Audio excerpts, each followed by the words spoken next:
Hola, soy Paco de Ande, especialista en seguridad vial, y este es el módulo de seguridad vial y distintos tipos de usuario. El día de hoy veremos la sesión número 2, que es el abordaje sistémico de la seguridad vial.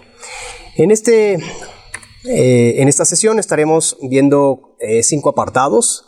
El primero vamos a ver qué es el abordaje tradicional de la seguridad vial y cuáles son sus límites. Vamos a después hablar de la visión 0, que es este nuevo abordaje que nos plantea nuevos paradigmas para tratar la seguridad vial. Vamos a hablar después de los principios del abordaje sistémico, es decir, cómo a partir de este entendimiento de la visión 0, la visión 0 y el abordaje sistémico es básicamente lo mismo. La visión 0 es el nombre que le dan los suecos a la forma de trabajo sistémica. Después hablaremos del modelo del queso suizo, que es una forma de entender los diferentes filtros que podríamos poner en la ocurrencia de un evento para evitar las muertes por tránsito. Y por último, veremos un montón de ejemplos prácticos de cómo aplicar el abordaje sistémico a la movilidad segura o a la seguridad vial. Bueno, hablemos primero entonces del abordaje tradicional de la seguridad vial y sus límites. Muy probablemente algunos de estos conceptos les suenen muy familiares a ustedes y vamos a ver por qué tiene tantas limitaciones y por qué se está prácticamente abandonando esta forma de hacer la seguridad vial. Perdón, pausa. Ya. 5, 4, 3, 2, listo. El objetivo de este abordaje, digamos, tradicional es el de evitar accidentes. Con mucha frecuencia oímos que lo importante en la seguridad vial es evitar accidentes. Justamente cuando alguien diga eso, es porque está entendiendo la seguridad vial desde ese enfoque precisamente tradicional.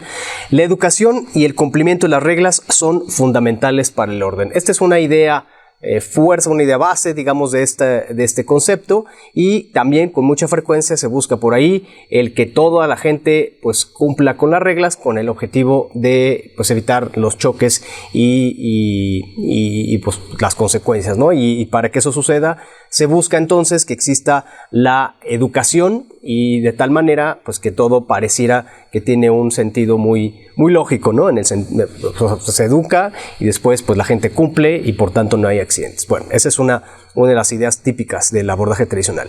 Y la última de estas frases que, digamos, resumen un poquito el tema es quien incumple sufrirá un accidente o será castigado con las multas. Digamos que es un poco el karma, ¿no? O sea, si te portas mal en la calle, pues entonces te vas a llevar una multa o vas a chocar.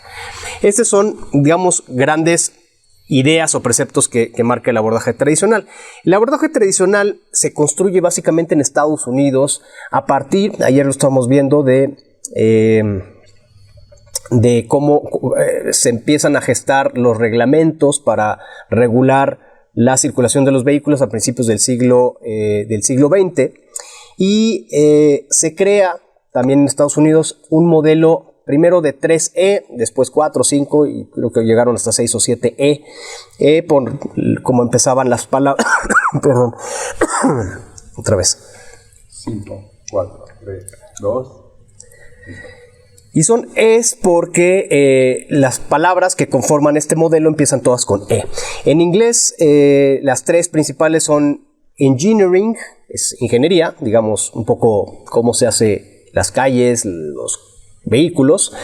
En segundo lugar es la educación y en tercer lugar es las sanciones, enforcement en inglés. Entonces con estas 3E se pretendía hacer un modelo que funcionara para la seguridad vial. Después se agregaron otros, como es el caso de esta imagen que tienen ustedes, que es el de Emergency Services, que significa servicios de emergencia, y por último Evaluation o evaluación. En este caso estos 5 elementos buscaban primero educar, después si la gente, primero generar los espacios con una buena ingeniería, con la idea que cupieran los vehículos a cierta velocidad, con cierta capacidad, se pudieran estacionar y demás. Después educan a los conductores a través de una serie de procesos educativos desde la infancia hasta la expedición de licencias y después a través de campañas, por ejemplo. Es un proceso continuo de educación. Y por último viene el proceso de las sanciones. En el momento que uno incumple, pues está la policía, están las cámaras, están diferentes mecanismos como los operativos de alcoholimetría que buscan pues evitar que la gente se comporte de una mala manera, y con eso se busca que no choquen, ¿no? Y los servicios de emergencia es que eventualmente cuando ocurriera algo, que se presumiría sucede porque alguien hizo algo indebido, pues entonces acuden los servicios de emergencia de manera pronta a procurar pues atender a los lesionados de tal manera que pudieran preservar su vida de las mejores maneras posibles. Y por último, la evaluación, que permitía pues determinar si las actividades se estaban realizando de una manera adecuada, correcta, eficiente y demás, para pues al final determinar el éxito, ¿no?, de estas diferentes actividades. Entonces, en el abordaje tradicional, justamente lo que se busca es qué hacer para evitar el accidente. El problema es que se juzga las conductas de la gente como irresponsables, irrespetuosas, imprudentes, inconscientes o faltas de educación. Por tanto, pues la respuesta, digamos, directa, lógica, resultaría en dos sentidos. Una, pues es que la gente necesita educación, porque falta esa dichosa cultura que mencionábamos en la otra sesión. Y por tanto, la manera en que se asume que la gente va a aprender es, si no es educándola, es a través de las multas. Y también viene este gran discurso que las multas deben ser muchísimo más caras, que debería haber cárcel. En fin, es toda una forma de pensamiento educativo punitivo que busca básicamente el condicionar conductas de tal manera que toda la gente se comporte de una manera pues esperada dentro de un estándar definido. El problema de este modelo es que no existen personas estándar, y de hecho excluye a aquellas personas que no les es posible comportarse dentro de una forma, digamos, estándar. Por ejemplo, los niños, ¿no?, las infancias. Los niños, por sus condiciones, no pueden simplemente comportarse como un peatón estándar o como un pasajero estándar. Son niños y tienen sus comportamientos tal cual como son, ¿no? Un niño, no, por su estatura, no tiene la misma percepción a nivel, digamos, de altura. Su campo visual no es tan amplio como el de un adulto porque está en proceso de madurez. Su oído no está completamente desarrollado en los primeros años, entonces es poco probable que pueda identificar de manera correcta la ubicación, digamos, de los sentidos. Entonces, buscar que los niños condicionen sus conductas de tal manera que se adapten al entorno tal cual como lo hemos creado, pues resulta un poco difícil. Entonces, lo que se busca, por ejemplo, con los niños es que se comporten básicamente como unos adultos estándar, como peatones estándar, como pasajeros estándar, y eso pues no es posible. Los niños, por su estatura, tienen pues una menor perspectiva del espacio, y además su visión se va desarrollando conforme van creciendo, o sea, no tienen el mismo campo visual que un adulto. Su oído también se desarrolla a través de los años, y en los primeros años de edad no pueden distinguir de manera adecuada de dónde viene la proveniencia de los sonidos. Entonces, estandarizar a los usuarios pues realmente no está funcionando, y eso tampoco funciona para personas con discapacidad, para adultos mayores, en donde se espera pues comportamientos, como les digo, estandarizados. Tampoco funciona para otro tipo de usuarios que usan el transporte público, la bicicleta, etcétera, porque básicamente sus comportamientos obedecen mucho más allá de simplemente las reglas. Y eso tendrá que ver, ya lo veremos más adelante, con una teoría que se llama la homeostasis del riesgo, que es el balance que hacemos entre el beneficio obtenido de una acción contra el riesgo asumido de esa misma acción. Otra teoría que respaldaría esto sería la economía del comportamiento, que nosotros somos por naturaleza económicos en nuestros comportamientos, es decir, tratamos de hacer nuestros movimientos lo más eficiente posibles. Por poner un ejemplo, el camino que recorremos del punto A al punto B, pues procuraremos que sea el más corto. Por tanto, pues procuraremos ser muy eficientes en ese sentido, que no necesariamente es compatible con lo seguro o lo correcto. Entonces, pues este modelo claramente, al basarse solamente en reglas y en buscar esos comportamientos esperados, pues deja fuera pues muchas particularidades, digamos, muchas diferencias de personas que no necesariamente cumplen con ese estándar esperado. Y especialmente me gusta hablar de la educación vial infantil, a la que he sido sumamente crítico, porque se busca con mucha frecuencia que los niños vayan adquiriendo conocimientos para el futuro. Y entonces se apuesta en dos sentidos. Uno, que los niños se vuelvan los conductores del futuro a través de la educación infantil, y por otro lado, que se vuelvan de alguna manera también los policías de los papás. Esto significa que al aprender, digamos, las reglas, podrían ser supervisores de las conductas de los papás. Entonces, papá, no te pases el semáforo, papá, no vayas más rápido, papá, no uses el celular. La experiencia nos está diciendo que eso en realidad no funciona y estamos asignando un rol al niño al que no le toca, básicamente. O sea, el niño simplemente tendría que ser niño y ya, y no tener que estar supervisando las acciones del papá de tal manera que se comporte como debería ser. Entonces,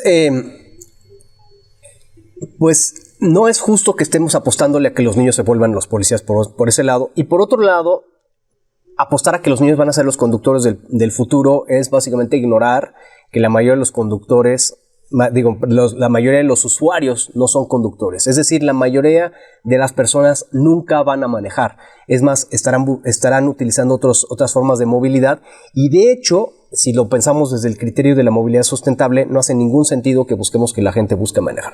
Entonces, lo que se pretende con la educación vial infantil está muy desfasado de lo que realmente se necesita. Vean ustedes la imagen que tenemos en pantalla. Es un escenario que no pertenece a la realidad, es un escenario ideal en donde no va a pasar ningún peligro. Básicamente son escenarios a escala de los niños. El mundo real no es a escala de los niños, es a escala real, ¿no? Las señales de tránsito pues claramente están indicándole a los niños cómo deben manejar, pero los niños pues resulta que no manejan, entonces las actividades no se adecúan a los roles. ¿Cuáles son los roles reales de los niños? Lo veremos en la última sesión. Los niños son básicamente peatones, son ciclistas, algunos de ellos empiezan a ser ciclistas a partir de los 5, 6 años, 7 años, y serán, por supuesto, pasajeros, pero no son conductores. Entonces, ¿por qué buscamos que los niños sean conductores ahorita si además no lo van a hacer en el futuro y no queremos que lo sean? Entonces, el objetivo de esto es al final enseñar las reglas alrededor de manejar, cuando lo que se busca en la tendencia de la movilidad sustentable es que no manejemos, ¿no? O sea, que tengamos otras opciones de movilidad que nos permitan desplazarnos de maneras pues más eficientes, más sostenibles, más limpias, más seguras. Entonces, este modelo pues claramente no se alinea a los objetivos de desarrollo sostenible, no se alinea a un abordaje sistémico y no obedece a la problemática de la realidad, que es la de salvar vidas en el tránsito, porque al final ese es el objetivo, como estábamos hablando en la sesión anterior. Estos escenarios pues son sumamente divertidos, son lúdicos, pero no tienen de hecho, la he buscado muchísimo por internet, no hay un solo paper, no hay un solo documento académico, no hay una sola evidencia que este tipo de actividades tengan algún efecto en los comportamientos de los niños para salvar vidas, o que incidan en salvar vidas de los niños en sus entornos, en su movilidad, en sus desplazamientos, digamos, habituales a la escuela. Bueno, con esto damos paso a la historia de la visión cero. La visión cero es el nombre que le dan los suecos al abordaje sistémico. El objetivo es evitar lesiones graves y la muerte. Como hablamos ayer, lo importante es eso al final, que la gente no se muera, en entendido que la gente eventualmente podría chocar. El sistema debe evitar exponer al riesgo e incluir a todos los usuarios. Es decir, el sistema por sí mismo se asume como responsable de evitar riesgos en los usuarios. Normalmente, y me topo con mucha gente que tiene este pensamiento tradicional o este pensamiento lineal, que dice, es que por mucho que tú hagas una calle bien diseñada, la gente se va a comportar mal. En realidad la gente se comporta mal porque el espacio lo permite. El espacio es suficientemente, ¿cómo se puede decir? Inexplicado o mal diseñado, o permite esas dinámicas que no son necesariamente las esperadas, las deseadas. Entonces, si partimos de esa premisa en donde el espacio realmente, por decir algo, controla, no quisiera usar la palabra controlar, pero más bien preferiría usar la palabra induce a comportamientos, pues estaríamos partiendo, creo que de una premisa mucho más correcta, en el sentido de realmente darle el valor adecuado a la influencia que tiene la infraestructura en el comportamiento de los usuarios. Y esto incluye, como les digo, a todos los usuarios, es decir, que pensemos que un niño puede usar el espacio público para jugar, o sea, que vuelvan los niños a salir a la calle a jugar, que las personas con discapacidad tengan todas las facilidades para poder hacer sus desplazamientos a la tienda en la esquina o a la farmacia o a donde quieran, sin necesidad de depender de un tercero o de subirse a un vehículo. Actualmente las propias banquetas, los espacios no son lo suficientemente adecuados para que los usuarios en cualquier condición puedan desplazarse de manera adecuada, cómoda y segura. Y esto nos da a una tercera idea, que es que hay una responsabilidad compartida más allá de los usuarios. Es decir, las calles, tal cual como están hechas, pareciera que pues ya las damos por hechas y los usuarios tendrían que simplemente comportarse conforme a las expectativas. Pero la responsabilidad va mucho más allá de eso. Eso significa que quienes toman las decisiones en gobierno, quienes están de alguna manera operando la movilidad en el espacio público, pues también tienen mucho que, pues de qué hacerse cargo. Los suecos le llamaron visión cero a la forma de hacer abordaje sistémico en Suecia, precisamente con esa visión, con esa intención de no tener ninguna pérdida de vida humana en el futuro. Parten su filosofía del imperativo ético de que ningún ser humano debería perder la vida o sufrir lesiones graves por causa de un accidente de tránsito. Entonces, imagínense, con este imperativo ético se plantean el qué deberían hacer para que, a pesar de que ocurriera un evento de cualquier tipo, la gente simplemente no muriera. Entonces, esta historia viene desde 1995, en donde el concepto de sistema seguro se adapta, o se adopta, más bien sería la palabra, se adopta a la forma de hacer seguridad vial, a la política pública de la seguridad vial.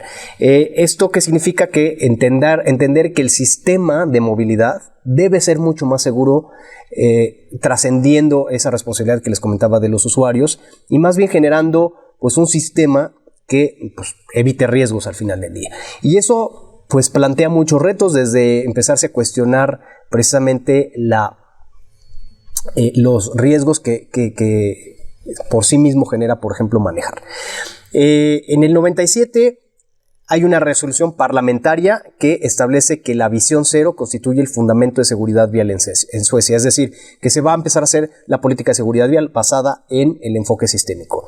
En 2004 la seguridad vial se incorpora a la agenda de la salud pública mundial, lo estamos viendo en la otra sesión, y se genera el primer informe de la situación de la seguridad vial en el mundo, y en 2010 viene el Decenio de Acción por la Seguridad Vial 2011-2020, basado en el abordaje sistémico de la seguridad vial.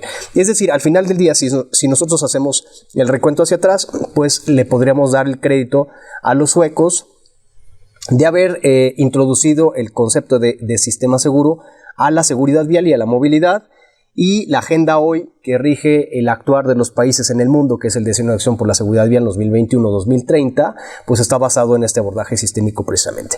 Este señor que tienen ustedes ahí, que es Claes Tingvall, es el director todavía de la Administración Sueca de Transporte, que fue quien empieza con su equipo a explorar la posibilidad de incorporar justamente el sistema seguro a la forma de hacer seguridad vial en Suecia. Y estos son un poco los resultados que han obtenido a través del tiempo.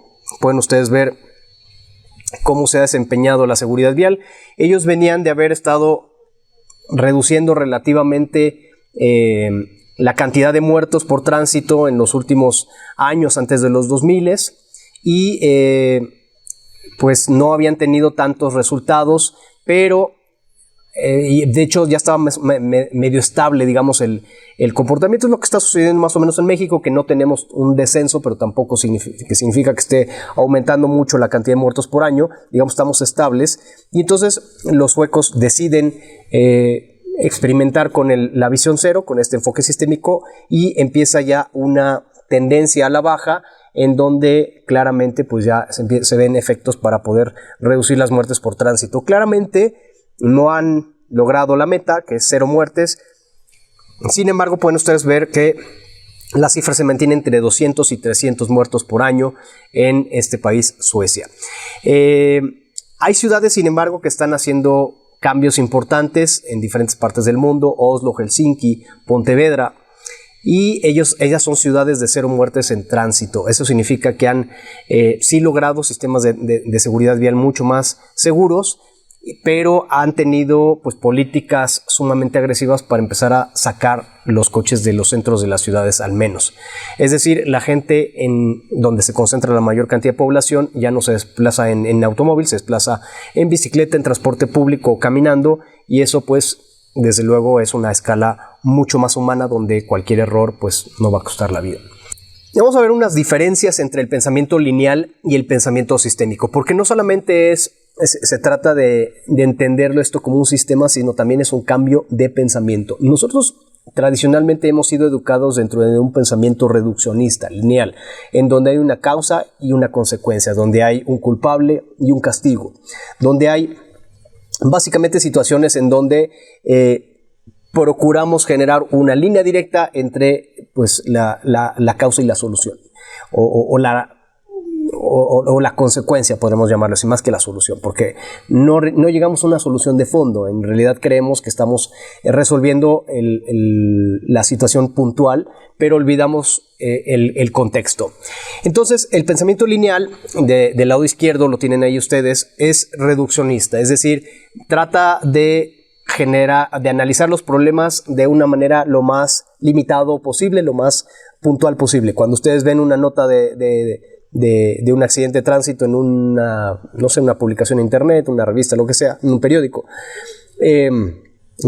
normalmente solamente es el análisis, si es que hay un análisis más o menos, del evento en particular. Es decir, se busca, por ejemplo, una causa inmediata, ¿no? Exceso de velocidad, borrachazo, cosas así, por no usar el puente peatonal. Entonces, se busca simplemente culpar a alguien, y con eso, pues ya, ahí queda, ¿no? Y no se vincula a otros eventos similares, ya sea en el mismo lugar, a través del tiempo, o en otros lugares geográficamente distintos, pero con características relativamente similares. Eso está evitando que pudiéramos analizar justamente patrones de comportamiento, patrones que nos ayudarían a determinar cuáles son las causas de fondo que están siendo repetitivas en los diferentes eventos. Entonces busca simplemente una causa y un efecto, y obviamente los culpables. Busca analizar partes aisladas, sin contexto o sin interconexiones. En cambio, en el abordaje sistémico no hay límite en el análisis. Es decir, gracias a esta falta, digamos, de límites en el análisis, es que podemos llegar a cuestionar el por qué los coches tienen que estacionarse en la puerta de nuestra casa, el por qué es tan necesario el automóvil hoy en día, el por qué hemos diseñado las calles pues tan anchas, favoreciendo las altas velocidades. Entonces, no solamente nos quedamos en, pues ya chocaron y hay que buscar al culpable y hay que castigarlo, sino más bien vamos a buscar hasta dónde podemos ampliar el análisis de tal manera que podamos entender mejor toda la situación, todo el contexto, la historia, las conexiones que llevan a que ocurran estos eventos.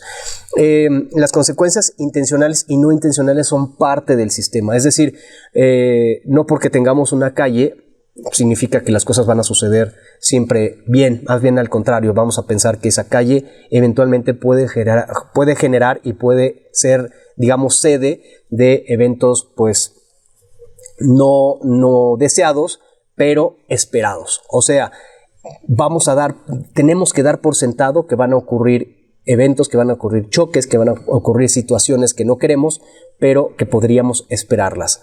En el abordaje lineal, básicamente asumimos que no va a pasar nada y que la gente se tiene que comportar bien. En el otro decimos, bueno, la gente no necesariamente se va a comportar como quisiéramos, se va a comportar como es, y hay que estar preparado para prácticamente lo peor. Y entonces actuar antes para que todas las condiciones que generemos pues deriven al final en no pérdida de vidas humanas. Entonces esto permite analizar contextos e interconexiones. Voy a dedicarme en la siguiente tabla a explicar precisamente una serie de diferencias muy puntuales entre el abordaje tradicional o lineal o convencional, como quieran llamarle, y el abordaje sistémico. Ahí tienen esta tabla, vamos a ir renglón por renglón, vayamos al primero. El sujeto adaptable es en el abordaje convencional, el ser humano se adapta al sistema.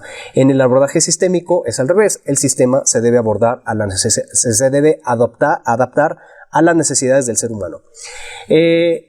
En el abordaje convencional lo que busca es condicionar conductas para tener usuarios responsables y eventualmente, si no lo son, pues culpables.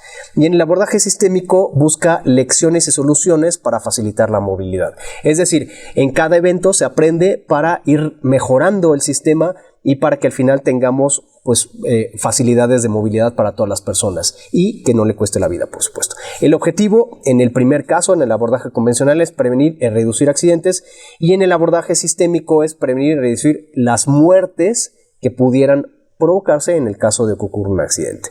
En el abordaje convencional no se contempla ni se tolera el error humano, y en el abordaje sistémico sí se contempla el error humano, es decir, ya es parte de la ecuación. En el abordaje convencional contempla los límites del cuerpo para soportar fuerzas de choque, y en el abordaje sistémico sí. Esto en el abordaje sistémico pues da un umbral de trabajo, digamos, no podemos salirnos de los límites que soporta el cuerpo humano, y por tanto pues las velocidades, digamos, de trabajo del modelo de movilidad pues deberían ajustarse a ese. Por eso es que las velocidades bajas es una gran apuesta en la seguridad vial. Responsabiliza y dirige los mensajes pues en el abordaje convencional básicamente a todos los usuarios por igual, respeta, cumple, obedece, ¿no? En el abordaje sistémico los mensajes se dirigen básicamente al gestor, o sea, a quien administra el sistema de movilidad, a quien diseña el sistema de movilidad, y por supuesto a los responsables de la infraestructura y a aquellos usuarios que generan los mayores riesgos, los motorizados puntualmente. Los que no generan riesgos, que son los peatones o los ciclistas muy poco realmente, pues no tienen por qué ser sujetos obligados. Más bien son aquellos que sí generan los riesgos por su masa, por su velocidad. El énfasis del abordaje convencional es el de juzgar conductas como correctas o como incorrectas, y en cambio en el abordaje sistémico el énfasis es el de mitigar los riesgos entendiendo las necesidades de las personas. ¿Qué promueve el abordaje convencional? Promueve el cumplimiento de las normas. ¿Y qué promueve el abordaje sistémico? La prevención de los riesgos. Se vincula como a la movilidad sustentable, el abordaje convencional no, el abordaje sistémico totalmente. El enfoque es alrededor de la conducción en el caso del abordaje convencional, es decir, todo gira a asumir que el vehículo es parte natural de las cosas, y en el abordaje sistémico en cuanto a la movilidad, es decir, no se casa simplemente en el tema de que manejar es lo que es, sino más bien es en cómo la gente debería tener opciones para moverse de un lado para el otro, independientemente del tipo de transporte. Los mensajes claves en el abordaje convencional es respeta, cumple, obedece, y cuando sucede algo se hará justicia, típico. Y en el abordaje sistémico es observa, vigila, considera, cuida, es decir, más allá de respetar reglas hay pues un mensaje mucho más profundo en cuanto a que no solamente cumpliendo las reglas se pueden evitar las muertes, sino más bien a través de mucha sensibilidad, a través de mucha empatía, a través de los cuidados. Y el mensaje que se da al final cuando ocurre una tragedia es: se evitará que se repita. Es decir, se van a buscar soluciones de fondo para que no ocurra de nuevo un evento similar. Y por último, las intervenciones clave en el abordaje convencional es fortalecer el sistema regulatorio y de sanciones, es decir, cuando estamos viendo que las cosas no están funcionando bien, pues entonces lo que hacemos es escalar las multas para de esa manera intentar desincentivar esas conductas de riesgo. Y en cambio en el abordaje sistémico se corrigen las fallas propiamente del sistema, se facilita la movilidad de maneras diferentes a las que tienen mayor riesgo, como por ejemplo reducir el uso de la motocicleta, que sería, digamos, uno de los puntos más delicados, y por último el de mitigar los riesgos, es decir, que las calles y que todo el sistema en su conjunto tenga menos riesgos para todos los usuarios. Vamos a ver un video en donde se comparan muy claramente dos escenarios, uno antiguo y uno más nuevo, en donde, pues, desafortunadamente en el pasado, en el presente en realidad en nuestros países, cualquier pues elemento de falla en el ser humano, aunado a muchos otros a otras fallas, digamos, del sistema en su conjunto, pues derivan en muertes. Y en comparación podemos ver cómo los buenos diseños de las calles, las tecnologías vehiculares, pues pueden ayudar a mitigar justamente esos errores humanos y a salvar vidas. Vamos al video.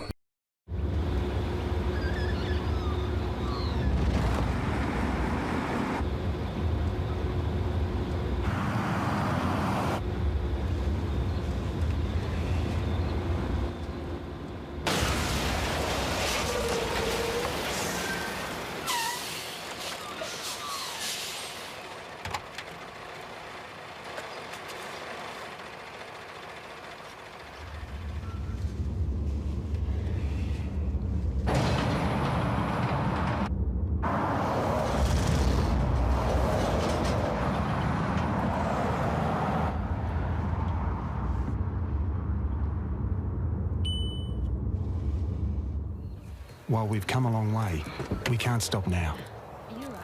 With safer roads, speeds, vehicles and people, we can change road safety for good.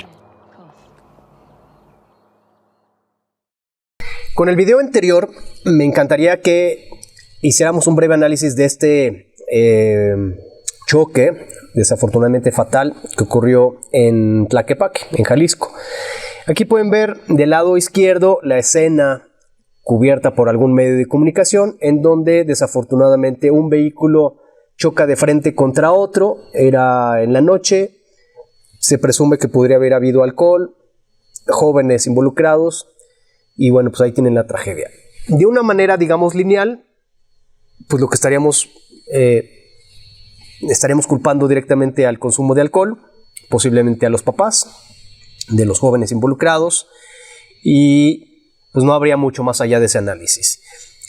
Pero si vemos la imagen del lado derecho, podemos ver que ese puente donde sucede el choque no tiene una división física central. Si hubiera habido una barrera por en medio que separara los sentidos contrarios, ese choque no hubiera sido noticia y no hubiera cobrado muertes. Simplemente con la existencia de eso hubiéramos evitado ese problema. También ayuda, por supuesto, la seguridad de los vehículos y otra serie de factores, pero evidentemente con que se colocara una barrera en medio sería más que suficiente para que nunca suceda un accidente frontal de nuevo y nunca hubiera una muerte producida específicamente por un choque frontal. Entonces, creo que con esto se entiende, o pretendo que se entienda, qué es lo que es la visión cero al final del día. Entonces, ahora lo que busco en el siguiente apartado, principios del abordaje sistémico, es desmenuzar aquellos conceptos que le dan, digamos, cuerpo, le dan vida al abordaje sistémico y con ellos cómo cobra sentido ya el abordaje sistémico para salvar vidas. El abordaje sistémico es en el ámbito de actuación, pues es la escala humana, y la escala humana la podemos dividir básicamente en dos partes, que ya la hemos dicho. Una es la fragilidad del cuerpo, es decir, la capacidad del cuerpo humano de soportar cierto umbral de energía de choque, y más allá de ahí pues habrán lesiones graves y muerte. Y la otra es entender que existe el error humano, y por tanto pues al existir el error humano no podemos simplemente hacernos de la vista gorda que no va a ocurrir. Al contrario, tenemos que esperar que ocurra. De todo evento se deben aprender lecciones más allá de la responsabilidad de los involucrados, es decir, cada evento nos debería permitir o nos debería motivar a un análisis que generara medidas que pudieran pues generar soluciones que ya evitaran una repetición. La movilidad sustentable es parte de la solución, es decir, apostarle a una forma de desplazamiento diferente al automóvil que es tan peligrosa, pues es definitivamente una forma de salvar vidas. Y estos son algunos de los principios del sistema seguro que he querido compartirles. Esa pequeña matriz que ustedes ven al centro, aquí, esta, es una matriz que representa los diferentes elementos que conforman de alguna manera el sistema seguro, en donde está, ya lo vimos la sesión anterior, los vehículos seguros, la infraestructura segura, los usuarios seguros o los comportamientos seguros de los usuarios, y las velocidades seguras que estarían incorporando en este modelo en particular. Las velocidades le dan una relevancia importante porque las velocidades, como les decía, ayudan a mantener la operación de la movilidad dentro del umbral de supervivencia. Y además vienen otros elementos y al ser humano lo ponen enfrente. No lo pongo demasiado grande porque pues lo que más me interesa es más bien que ustedes pues conozcan los diferentes principios del sistema seguro, estos grandes elementos que nos permiten entender el sistema. El primero es, ya lo he dicho varias veces, el de las 0 muertes, no lo voy a explicar más. 0 muertes éticamente es como lo que debe prevalecer, no podemos permitir que la gente siga muriendo. El segundo es el error humano es parte de nuestro actuar, no podemos evitarlo. El tercero es que somos frágiles como cuerpos, cada cuerpo tiene su límite, por supuesto no podemos comparar un niño pequeño con el de una persona mayor y con el de un adulto en una edad de, no sé, 20, 30 años. La responsabilidad debe ser compartida, es decir, no solamente los usuarios son responsables, sino también las autoridades, quienes diseñan el sistema, quienes operan las grandes flotillas, quienes diseñan las calles, quienes generan las opciones de movilidad para que la gente opte por una cosa o la otra, quienes impulsan la bicicleta, quienes mejoran el transporte público. Y por último, la mejora continua en las vías y los vehículos. Esto significa que continuamente las calles tendrán que irse transformando para ser cada vez mejores. Durante muchos años se han construido calles demasiado anchas, demasiado rápidas, incompatibles básicamente con una vida urbana, digamos, segura, sana, limpia. Entonces las calles tendrán que reconfigurarse. Veíamos un ejemplo también en la sesión anterior de cómo una vía de 6 carriles puede transformarse en un espacio mucho más eficiente para la movilidad de más personas, pero también un espacio más seguro, más amigable, más limpio. Dentro de las acciones clave en el abordaje sistémico, la gestión de la movilidad, la gestión de la velocidad es importantísima. Esto significa que al reducir las velocidades, pues estamos, número uno, pues evitando la posibilidad de que la gente incurra en errores que terminen en un choque. Es decir, es más fácil controlar un vehículo cometiendo cualquier error a una menor velocidad, pero también en el momento en que ocurra un evento, pues las consecuencias serán mucho menores, es decir, no habrá lesiones graves o muerte cuando un choque sucede a bajas velocidades. El segundo punto es apostar mucho más a la infraestructura, generar buenos espacios, buenos diseños. El tercer lugar tiene que ver con las 3E, lo que estamos viendo de Education, Enforcement y Engineering. el más importante sin duda alguno es engineering, es decir, nuevamente apostarle mucho más a cómo hacer espacios seguros para todas las personas.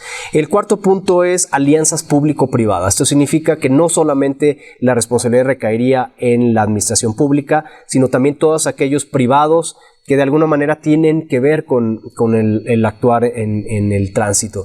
Desde el privado contratista que hace una nueva calle y que traza una nueva ciclovía, bueno, pues que tenga los criterios para hacerla de manera adecuada. El privado que tiene una flotilla, el privado que administra una concesión de transporte público, el privado que mueve grandes volúmenes de carga, el privado que renta vehículos, en fin, pues todos esos privados tienen que hacer su parte y tienen que hacer su parte en varios aspectos, no solamente porque los obliga la ley, sino también a través de pues convencimiento propio de ahorrarse pues pérdidas por choques, pérdida por emisiones contaminantes y otro tipo de pérdidas pues colaterales. Y al mismo tiempo también colaborar con el gobierno para trabajar en proyectos conjuntos que permitan pues finalmente construir estrategias que salven vidas. Y el quinto punto es un modelo de iteración, es decir, de repetición para la mejora, de tal manera que hagamos pues mejoras continuas en todo, básicamente. Eso implica evaluar, eso implica un abordaje científico, es decir, establecer objetivos, establecer estrategias, medir los alcances y lo que no funcione, pues replantearlo, modificarlo, cancelarlo y hacer cosas nuevas o mejorar lo que esté funcionando. Entonces, estas acciones clave no están presentes en el abordaje tradicional, porque el abordaje tradicional poco mide en realidad, asume que las cosas funcionan de una manera, pero no establece objetivos muy puntuales, no establece indicadores de éxito. Normalmente, puede que a veces sí, pero pues gracias a justo esos indicadores de éxito es que se decide al final migrar para el abordaje sistémico.